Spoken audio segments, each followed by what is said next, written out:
後來倒來，這件發生在台中西區一間做甜點心的店，有一個男子上門，伊手摸一粒的獅頭，一打上門就開始來弄獅，弄了就伸手甲店家討要愛錢，因為當時只有2個女店員在顧店。拄到這種的狀況是活要驚死，都今日發生着危險，只好提100塊給伊，但是因講這感覺真歹，都袂輸是互搶劫同款。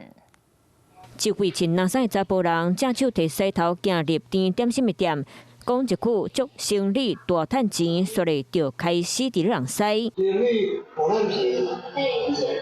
查甫人弄獅嘛，直直講生意賺大錢，互櫃台頭前2位小姐攏看甲講氣，說咧查甫人希望店家給獎勵一個，敢若是想要討錢。請你吃蛋糕嗎？店家想要請食雞2顆，查甫人講免，落尾店家就提100塊給伊。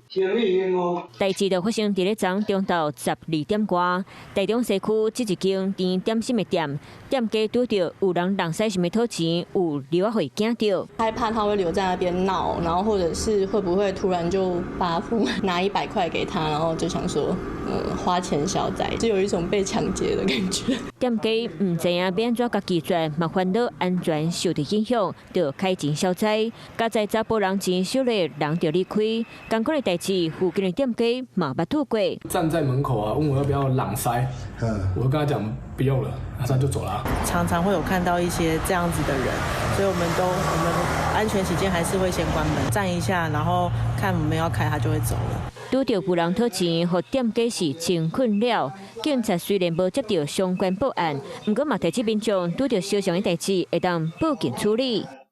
Hello， 我是林純佩，想要掌握最及時的新聞資訊或是體壇動態嗎？趕快按讚、訂閱、開啟小鈴鐺，鎖定華視新聞的 YouTube 頻道。